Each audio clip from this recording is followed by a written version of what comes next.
Hey everyone, this is Taylor with Indie Speed Control. I wanted to show you guys our Gtv battery plug-and-play kit. We're going to start offering this soon on our website, and I wanted to show you everything that comes with the kit and kind of how to install it.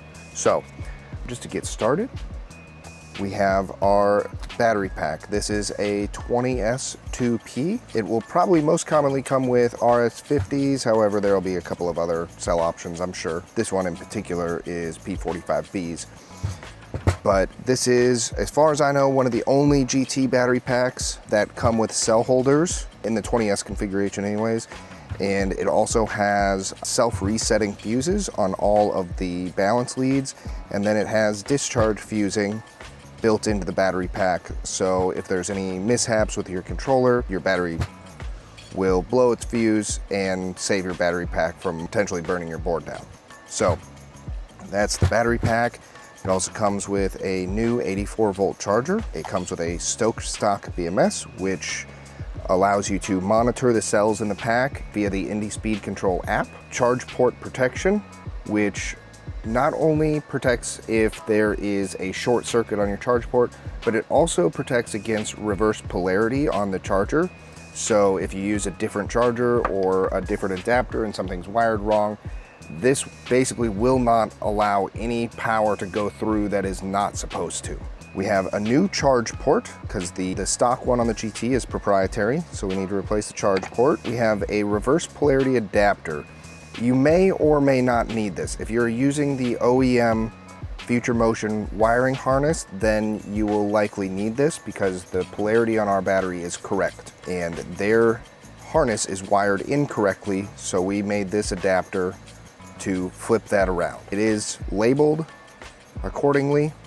If you are using a different harness, like one of our harnesses or one of Fungineer's, then you would not want to use this. It's always best to check your polarity before you actually connect your battery to your controller. And if that has to be done at the controller, it's better to do so. If you plug in a backwards battery into a controller, a lot of times you are going to be replacing your controller and replacing the fuses on the battery pack. This is the socket to replace the charge port. It can connect to a 3/8" drive socket, but I've found that you usually can just twist the nut out using your hand on the outside of this socket. And then this is the charge adapter that goes to our charger and connects to the new charge port. So here we have a set of GT boxes with the GTV kit already installed, and we are going to go over installing the new battery pack in the GT battery enclosure.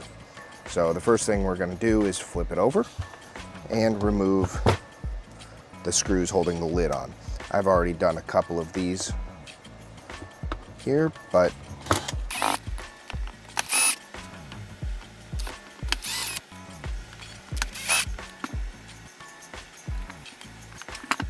okay, we're going to remove the lid. We're going to unplug everything from the BMS, remove your old BMS, and remove your old battery. You're going to grab this socket and you're going to put it on your charge port.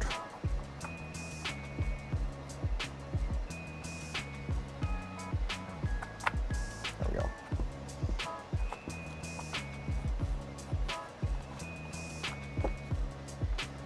And pull the charge port out.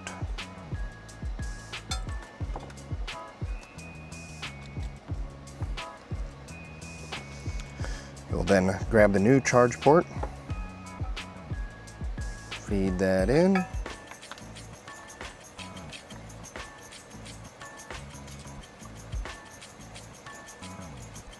usually you can get it started by hand here.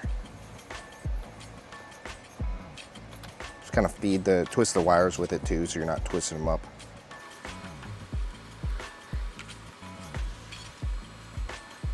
And get that tightened down until it's nice and snug.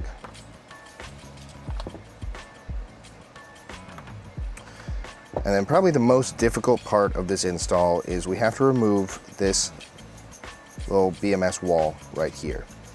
Our battery has the balance connectors right here and the discharge and charge ports over here, and they do collide with that little wall. If you try and fit it in, it will hit right there. The way I do it is with a Dremel.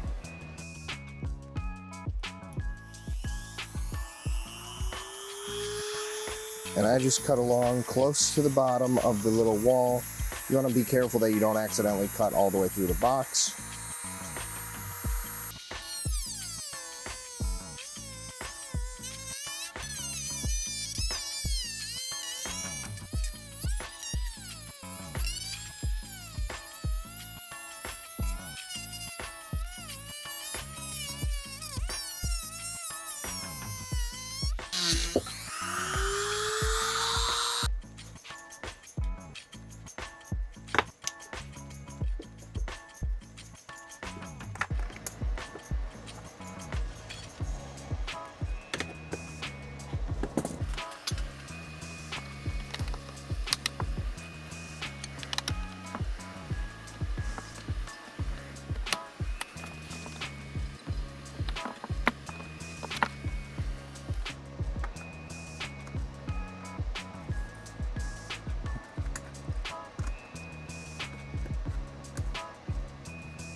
Okay, just like that, and that should be good.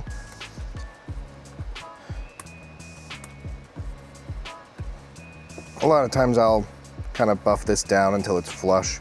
It is not totally necessary, it is just nice to make it smooth looking. And then put your battery in there to verify it fits.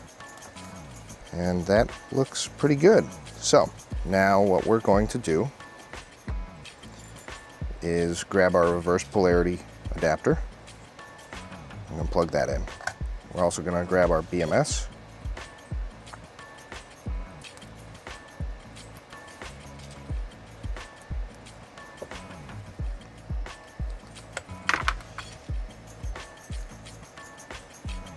There we go. Plug in the BMS first, it's a lot easier.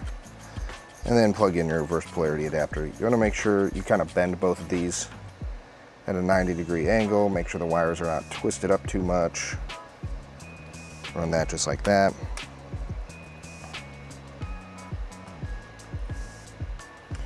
Plug in your BMS. The plugging order of the BMS does not matter.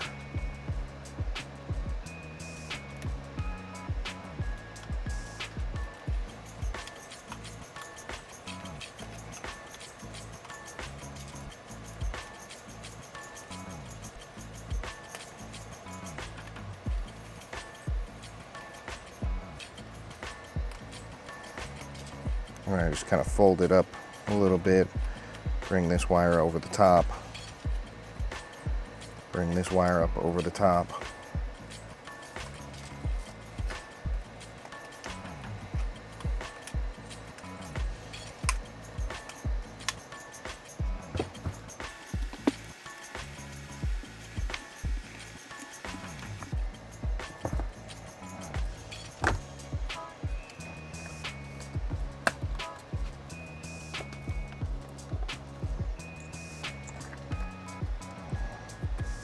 And then usually how I run these wires is I feed them a little bit behind the pack right here.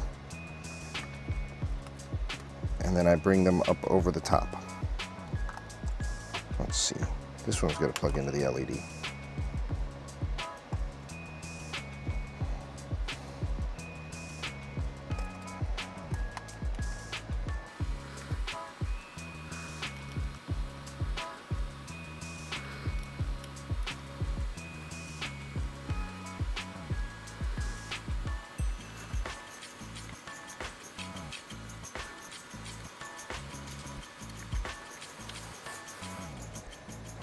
This wire is no longer needed, so I'm just going to coil that up.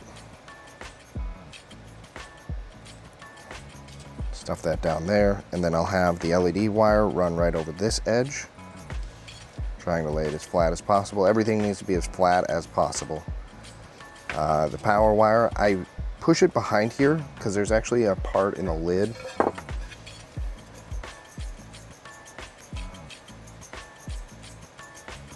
that comes down, and so putting this behind the battery pack actually creates a little gap so it can fit in between this edge and the edge of the pack. And then you can do the same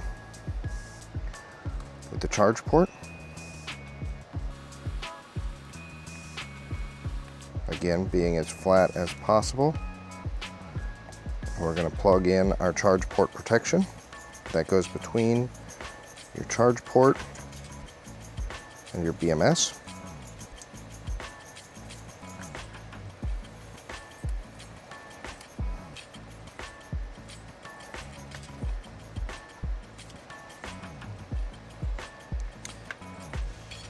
And then we're going to make sure that our colors are correct, black to black, red to red. We're going to plug in our battery.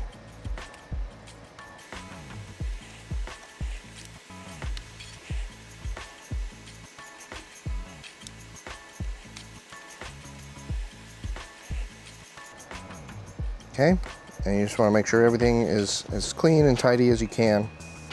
Everything's laying flat, there's no twisted wires on top of the pack.